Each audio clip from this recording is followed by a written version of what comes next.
Hello, my name is Ethan, and welcome back to another episode of Path of Exile Heist League 3.12, but we're in preparations for 3.13. Heist is basically over. This is a video about this facts and Q&A summary. I'm going to read this whole thing out because I want to read it, and I've done this in the past. If you guys are new to the channel, basically in the past, they make these big posts, and then I do audiobooks of the big post so people don't have to read it themselves. They can just listen to me read it. And then it has the bonus of if I read anything that I find interesting, which was the point of reading it in the first place, is I need to find some interesting stuff of how I can break the game before it's even out. And this is the real stuff that actually helps you.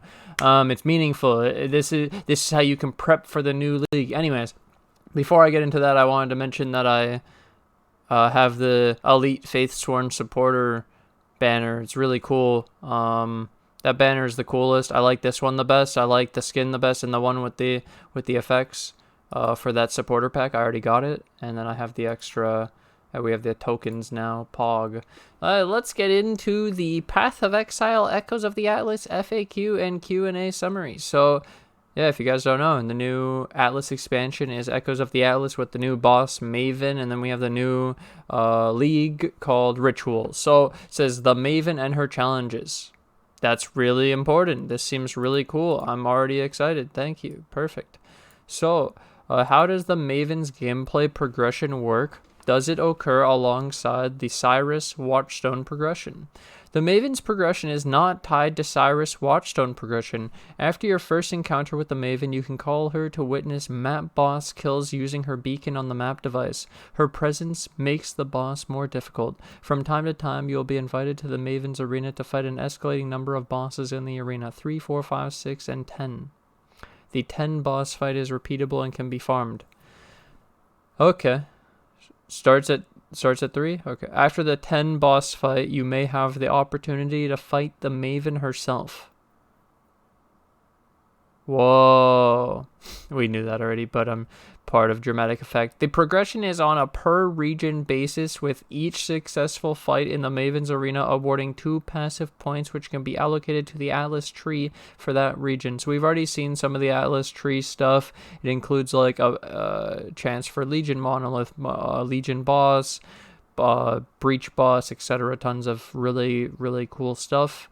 Big, powerful benefits to ascend your Atlas, and that's the way you would do it. So you just have to do the successful fight of Maven, which to do Maven you have to do the 10 boss fights. You have to do all the progression of the 3, 4, 5, 6 up to 10.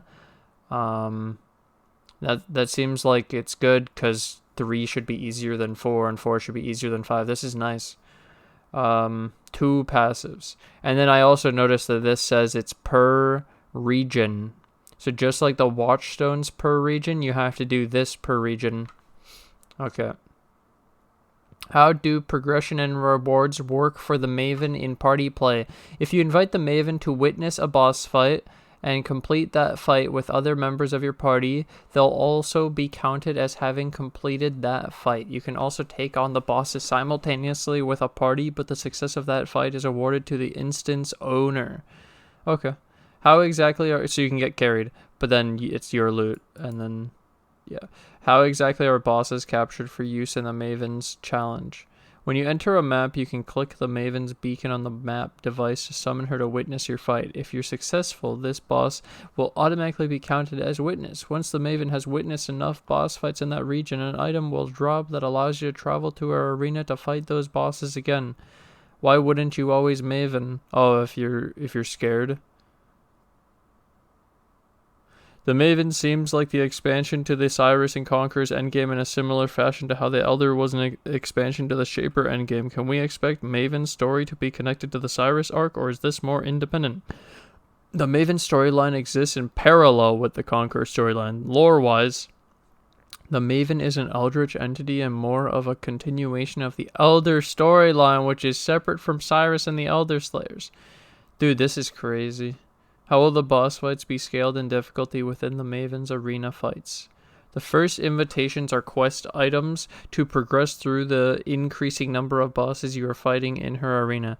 After you have first completed the 10 boss fight, you have the chance to receive invitation items which can have mods and are craftable, allowing you to scale the difficulty of that fight. You cannot have duplicates of the same boss in the Maven arena, and the bosses are scaled to a fixed monster level based on the number you're fighting at once.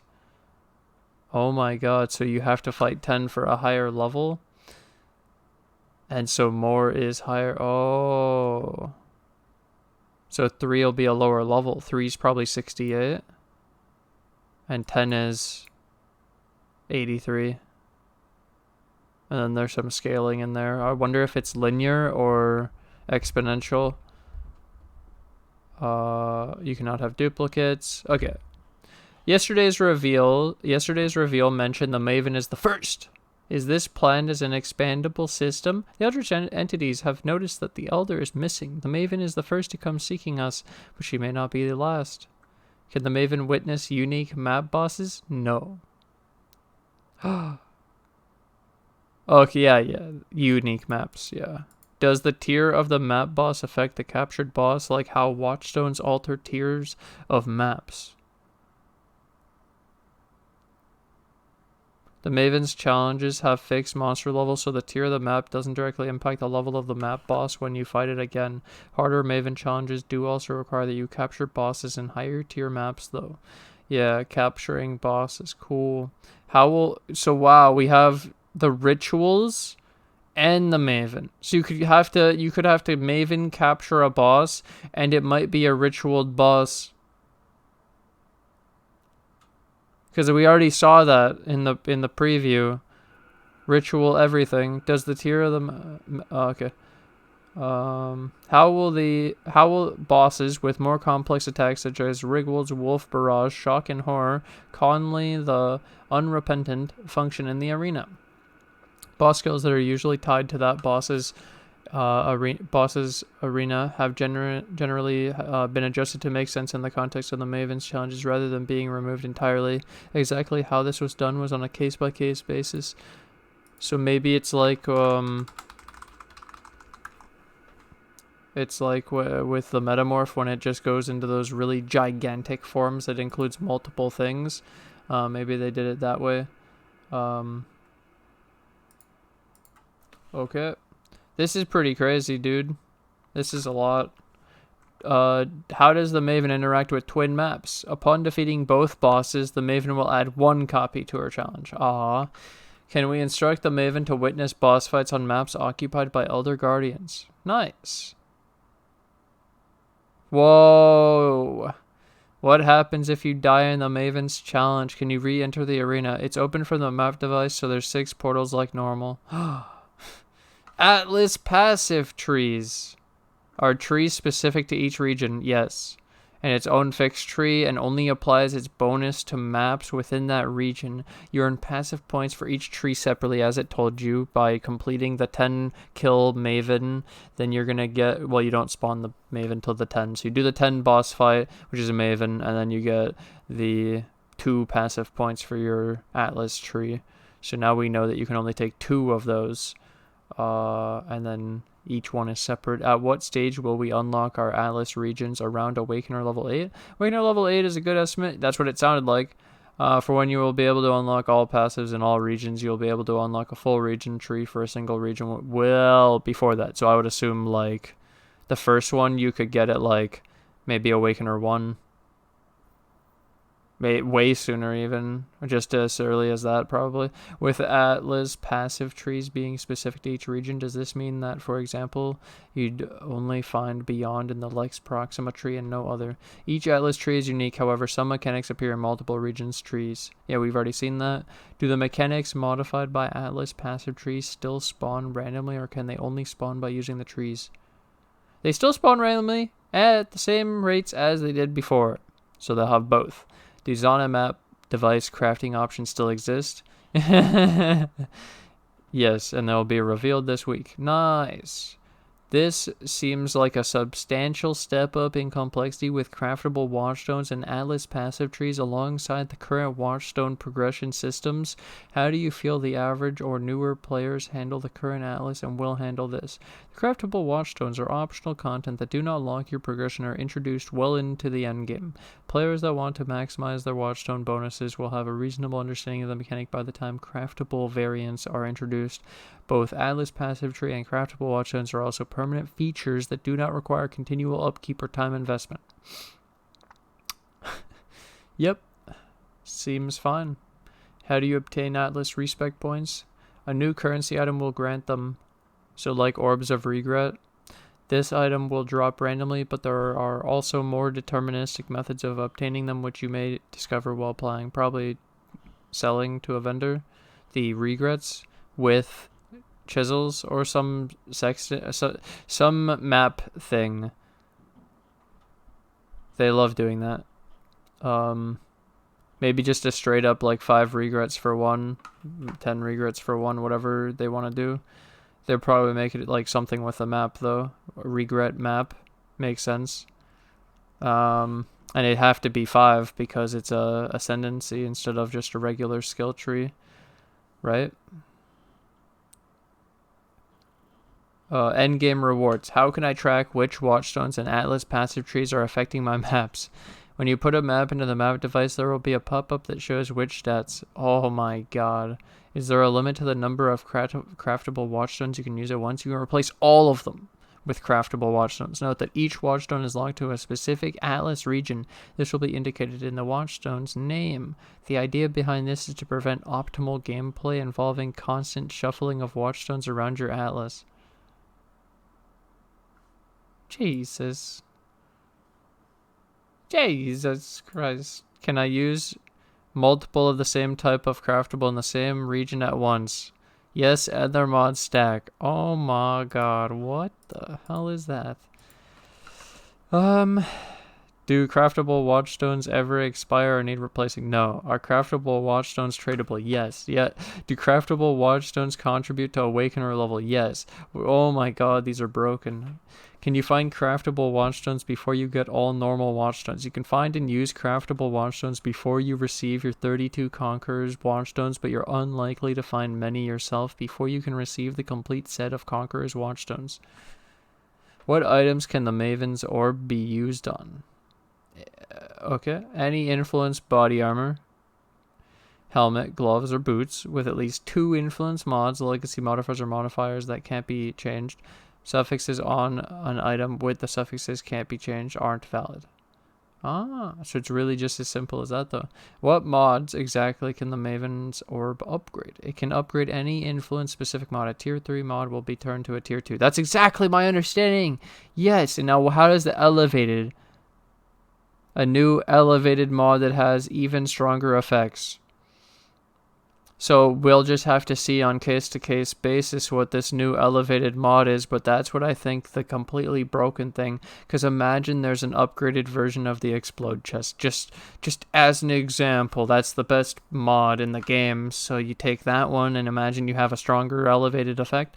I don't know what this means. How does the Maven's orb interact with items that have multiple influence types? It doesn't distinguish between different influence types in any way. For example, if you use it on an item with 3 shaper modifiers and 3 redeemer modifiers, it will still just pick 1 modifier to remove and 1 to upgrade at random. Yeah. But it's deterministic if you only have 2. Because it's like closer. It's only targeting influence. It won't target your regular mods. So that's really cool. Can elevated mods be transferred with an Awakener orb? Whoa! They're still an influence mod. So yeah, the elevated mod is definitely the broken part of the Maven orb. The other part's cool too. And the part that you could ruin your item. Like you need 2 influence mods and then you could ruin it and have to recraft it. Yeah, it's pretty fun. Roughly, how rare is it? Similar to Awaken Orb. Cool. Probably killing the Maven. Ritual. Who gets... Oh, shit. We're into Ritual, dude. This is huge. Wait, we have so many things. This is Ritual, Ascendancy classes, Harvest, Heist, Miscellaneous. Okay. Ritual. Who gets the rewards in Ritual when playing in a party? The instance owner gets to choose the rewards. Okay. Yep. Can party members, so they get to spend the points to choose the reward. Can party members view the favors window where you select your rewards? Yes, so they can help you choose, like, yo, is this any good looking there? Can you defer more than one ritual item? Yes, that's huge. Can you defer an item more than once? Yes, that's huge. Is there an indicator in the, well, what if you defer the whole window and more and it's full? Do you get anything in your next one, or is it just all deferred? Is there an indicator in the favors window that displays when something has been deferred from a previous area? Yes. What happens when two people are in an area with a ritual and one of them is not in the ritual circle? All players must be within the ritual circle when the ritual starts to participate in it. Whoa. Can you leave a ritual before the fight is over? You can portal out or close the game client at any time. You can't stop the ritual.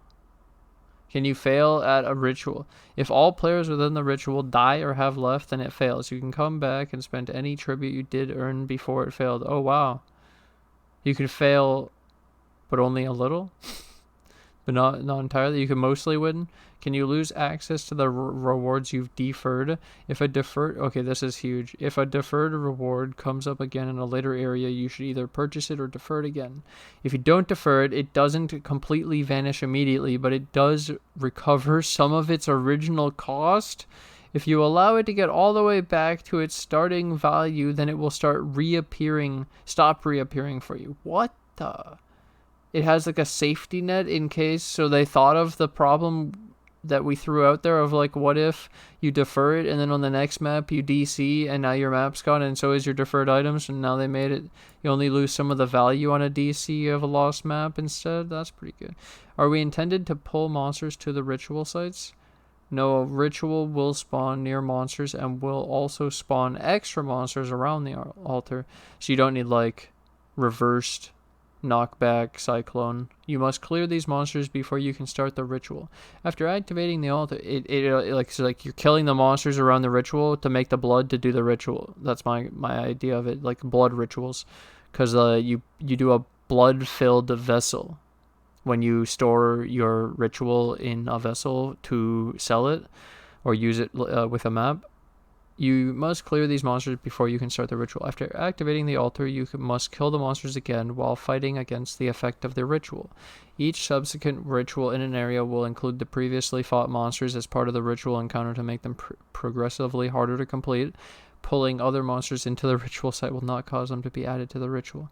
Do items from the favors window use the new high-quality, rare item generation system? Some favors will use the smart loot generation, but it depends on the type of item. There's quite a variety of stuff offered, so it will only make sense on some. Do the set of favors offered persist throughout an area, or do they change between rituals?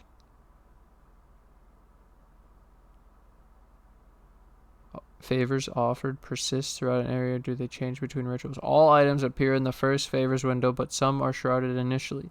These more expensive and advanced items will be unlocked after completing the later rituals in an area. This explains why that one picture had the grayed out headhunter.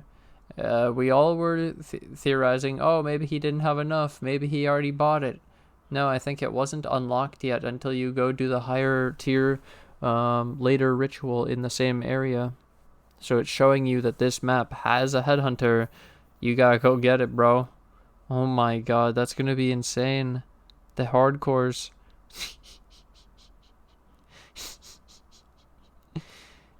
Yeah, actually, 6 portals, dude. Oh no. I remember that Tabula in Heist League, dude. I was dreaming about that kind of thing happening. You going to do a heist, you come out day 1 with a tabula, and you have to make it out, and if you die, you lose it, and it happened to me. I'm like, oh my god, it actually happened, dude. Do the set of favors... Okay.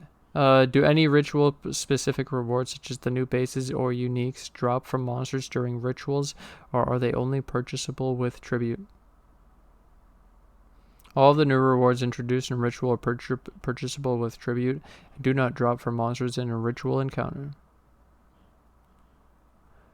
Ritual vessels capture monsters from a ritual site to use in later maps. Is this instead of doing the ritual or just afterwards? This is instead. After completing a ritual, you what? You have the chance to capture its monsters using a vessel which can be used on a map to improve its challenge and reward.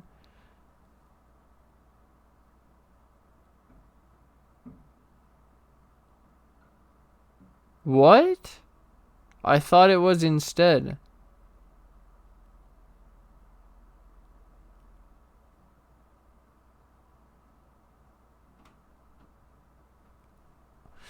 Do ritual vessels apply the captured mods to all ritual sites in a new map? Can you then use a vessel to capture those again, plus the new monsters from the map, stacking vessels again and again?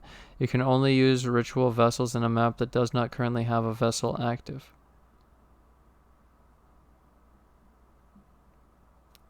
Are there always 3 rituals per zone, or does the number of rituals per zone increase as you progress throughout the story? The number of ritual altars in an area does scale slightly as you progress with a current cap of 4.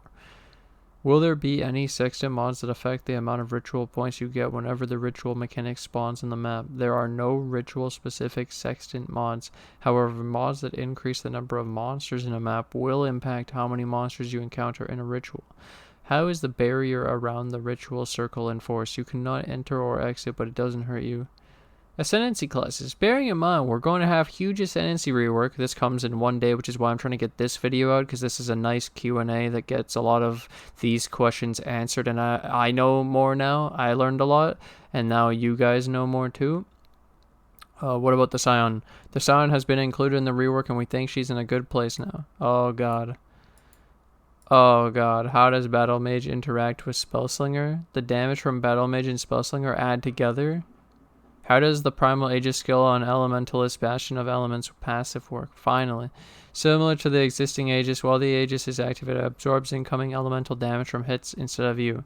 The Aegis will be restored to full if it doesn't take elemental damage from hits for a short time. So in this case, it's Primal though. It's not elemental. It's also worth noting that recharge for all Aegis skills can't be interrupted if they're completely depleted. The recharge time is 5 seconds on Primal Aegis. Unlike other Aegises, the amount of damage Primal Aegis can absorb is based on how many notable passives you have allocated. Yeah. 100 per notable passive. When does harvest content start? Maps. Will the rework to the harvest system, removing the gardening side of things? With that, how will the Oshabi questline and subsequent fight be accessed? Occasionally, portal, the Sacred Grove, will contain the Oshabi fight. Her rewards have been rebalanced to reflect this change. In what way? More loot, right? How will I locate the pairs of harvest? Because she doesn't have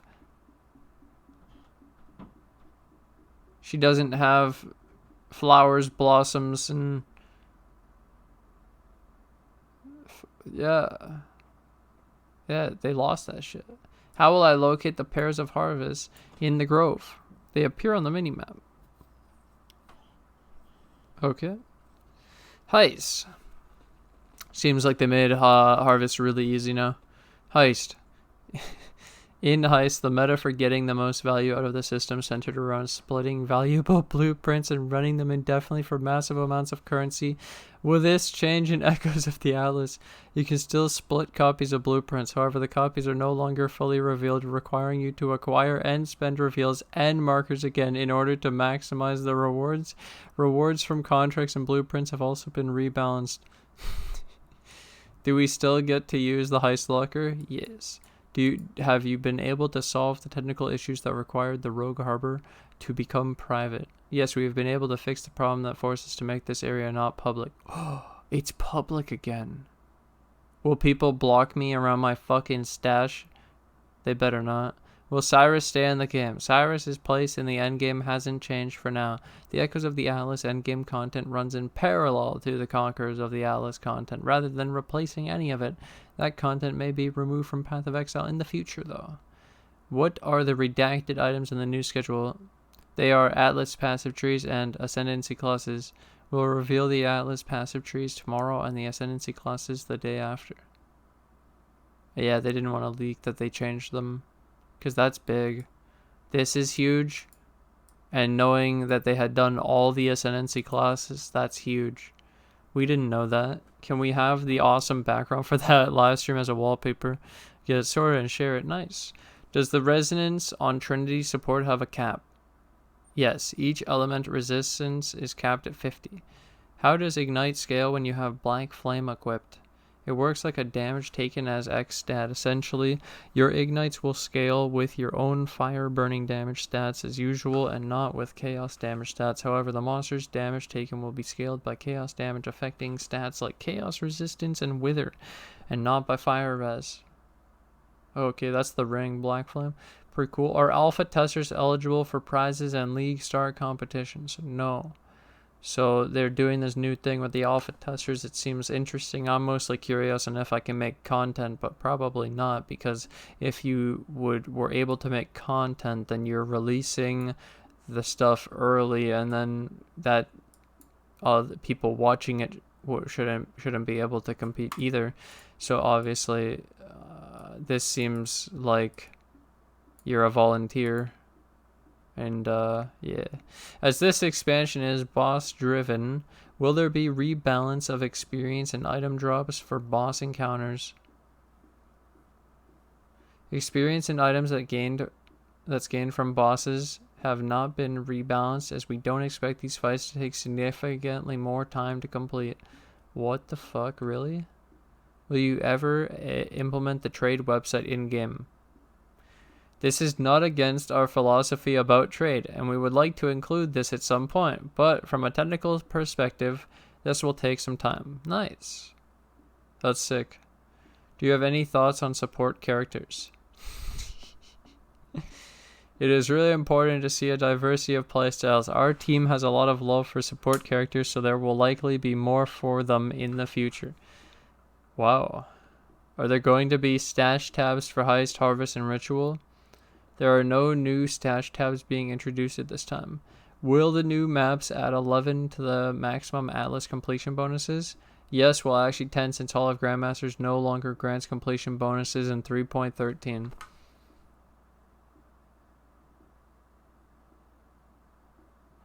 You have no need, no reason. It's actually there for the challenge now. So my shit about like testing my builds in Hall of Grandmasters and stuff, super cool, super cool. Nice. That's the whole post. How long did that take?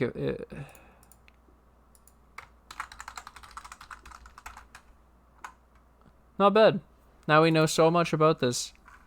Wow, that's insane. So craftable watchstones, broken. It's like Heist gear. You definitely want it. I'll make a video on what are the best craftable watchstones for each region and exactly the mods you want to craft on each one and how rare they are and what it'll cost and all that stuff, so you can have your best craftable watchstones and also like the budget ones, you know, of course. And then the Maven orb, the main thing we need to figure out is focus, guys. Focus on this part. Elevated mods with the stronger effect. Ritual is all about big loot. I'm just going to be enjoying Ritual probably. We have to look for the new Ascendancies, Necro, Scion, and Guardian still. Harvest is so easy apparently. They ruined my Heist thing, but the rest of Heist is still good. So my Heist tip is do normal Heist. It's good. It's better than regular mapping until you start juicing your maps, and I mean like Scarabs and Sextants and everything. So Heist is really good, and Grand Heists are really good. All you have to do is use reveals to get the currency nodes on Grand Heists, and then go for currency. And I'm going to target probably alt quality gems in the new expansion. Either way, that is the whole Q&A. Thank you guys for listening to my audiobook. Thank you guys. I hope you guys enjoyed. I hope this was helpful. Hope you now know what is going on with this new stuff. And I'm going to take this opportunity to thank my Patreon and my YouTube members who financially support the channel. I can't do this without you guys, so thank you guys for all the support. And thank you to anyone new who joins the Patreon or the YouTube members today. And I'll see you guys in the next episode. Bye!